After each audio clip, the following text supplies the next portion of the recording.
தூத்துக்குடி மாநகராட்சி பகுதிகளில் மழைநீர் சீராக செல்லும் வகையில் பக்கில் ஓடை உள்ளிட்ட ஓடைகளை மேயர் ஜெகன் பெரியசாமி மற்றும் ஆணையர் மதுபாலன் ஆகியோர் ஆய்வு மேற்கொண்டனர். தூத்துக்குடி மாவட்டத்தில் தொடர்ந்து 3வது நாளாக கனமழை பெய்து வருகின்றது. இதன் காரணமாக தூத்துக்குடி மாவட்டத்தில் உள்ள கயத்தார், மணியாச்சி, தட்டப்பாறை உள்ளிட்ட பல்வேறு பகுதிகளில் பெய்த மழையின் காரணமாக காற்றாற்று வெள்ளம் ஏற்பட்டு கால்வாய் வழியாக உள்ளே நீர் தூத்துக்குடியை நோக்கி வந்த வண்ணம் உள்ளது.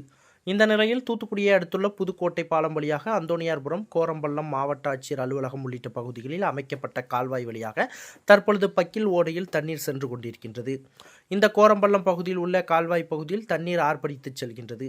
இதனை தூத்துக்குடி மாநகராட்சி மேயர் ஜெகன் பெரியசாமி, ஆணையர் மதுபாலன் ஆய்வு மேற்கொண்டனர். தொடர்ந்து மாவட்ட ஆட்சியர் அலுவலகம் முன்பாக உள்ள கால்வாயை பார்வையிட்டு அதில் இருந்து அடைப்புகளை சரி செய்ய அதிகாரிகளுக்கு உத்தரவிட்டனர். இதனைத் தொடர்ந்து ஜேசிபி இயந்திரம் மூலம் இந்த அடைப்புகள் உடனே சீர் செய்யப்பட்டு தண்ணீர் கால்வாயில் சீராக சென்று கொண்டிருக்கின்றது. தொடர்ந்து பல்வேறு பகுதிகளில் மேயர் ஜெகன் பெரியசாமி மற்றும் ஆணையர் மதுபாலன் ஆய்வுகள் மேற்கொண்டு வருகின்றனர்.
செய்திகளை உடனுக்குடன் தெரிந்து கொள்ள உங்கள் கரம் டிவியை சப்ஸ்கிரைப் செய்யுங்கள்.